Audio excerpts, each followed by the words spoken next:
dari Universitas Adijema Palopo, saya Febriansa, dan di samping kiri saya Hairani, dan di samping kanan saya Aima Azela Azara. Di sini kami akan mempresentasikan artikel kami yang berjudul Pembatasan Kewenangan Bawaslu dalam Penanganan Pelanggaran Pemilu pasca penetapan hasil perolehan suara secara nasional. Bawaslu atau Badan Pengawas Pemilu adalah lembaga yang memiliki wewenang terhadap penyelenggaraan pemilu. Dalam pemilu sedikit banyak terjadi pelanggaran. Pelanggaran yang terjadi sebelum dan pasca pemilu seharusnya ditindaklanjuti pada waktu yang sudah ditentukan. Undang-Undang Nomor 7 Tahun 2017 Pasal 454 Ayat 8 menyebutkan bahwa waktu yang diberikan Bawaslu untuk menindaklanjuti pelanggaran pemilu adalah 7+7 hari kalender. Dan pelanggaran pilkada dalam Undang-Undang Nomor 10 Tahun 2016 Pasal 134 Ayat 4 sampai Ayat 6, Bawaslu diberi waktu 3+2 hari untuk menindaklanjuti pelanggaran tersebut.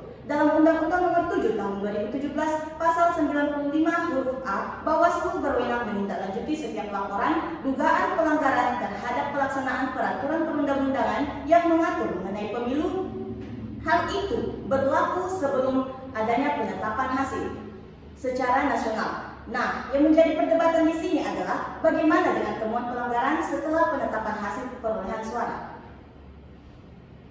Dari sini muncullah pro dan kontra terkait pembatasan wewenang Bawaslu, sehingga dibuatlah artikel dengan judul Pembatasan Kewenangan Bawaslu dalam Penanganan Pelanggaran Pemilu pasca penetapan hasil perolehan suara secara nasional.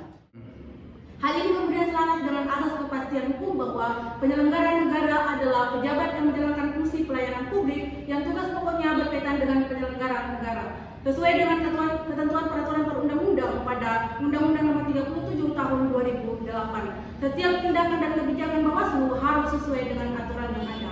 Alasan yang kedua adalah Bawaslu sudah dianggap memiliki wewenang yang luas, disebutkan akan terjadi absolute of power, penyelenggaraan kewenangan. Kewenangan Bawaslu sebagai pengawas pemilu sekaligus sebagai pemeriksa, pengkaji, pengadili, dan memutus sengketa administrasi pemilu dapat berpotensi terjadi penyelewengan kekuasaan. Hal ini kemudian selaras dengan trias politika yang membagi kekuasaan pemerintahan yaitu eksekutif, legislatif, dan yudikatif. Ketiga kekuasaan ini tersebut harus terpisah baik mengenai fungsi maupun alat lembaga yang menyelenggarakannya. Pemisahan kekuasaan ini bertujuan untuk menghindari monarki, tirani, dan kesewenangan dari masing-masing cabang kekuasaan. Untuk itu, pembentukan kewenangan Bawaslu terhadap penetapan hasil dianggap untuk menghindari penyalahgunaan kekuasaan. Dan untuk mendapatkan keadilan yang substansi, dianggap perlu untuk membentuk peradilan pemilu yang secara khusus menangani dan menuntut persoalan pemilu. rencana terbentuknya Peradilan Khusus Pemilu tertuang dalam Pasal 157 Ayat 1 Undang-Undang Nomor 10 Tahun 2016 yang menyatakan Ayat 1, perkara perselisihan hasil pemilihan diperiksa dan diadili oleh Badan Peradilan Khusus berdasarkan Pasal 157 Ayat 3 Undang-Undang Nomor 10 Tahun 2016 menyatakan perkara perselisihan pendapatan perolehan suara tahap akhir hasil pemilihan diperiksa dan diadili oleh Mahkamah Konstitusi sampai dibentuknya Badan Peradilan Khusus. Peradilan khusus sebagaimana ketentuan Pasal 157 Ayat 3 tersebut dikhususkan hanya untuk perselisihan penetapan persoalan suara tahap akhir hasil pemilihan dan bukan peradilan khusus yang dapat menyelesaikan semua persoalan pemilu dan pemilihan.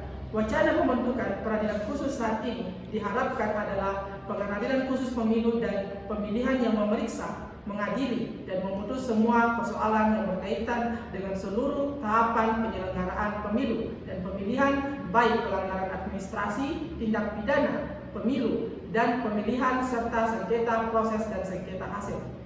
Rencana pembentukan peradilan khusus adalah sebuah realitas hukum yang harus dibentuk untuk mengisi kekurangan konstitusional dalam sengketa perselisihan tentang hasil lembaga peradilan pemilu.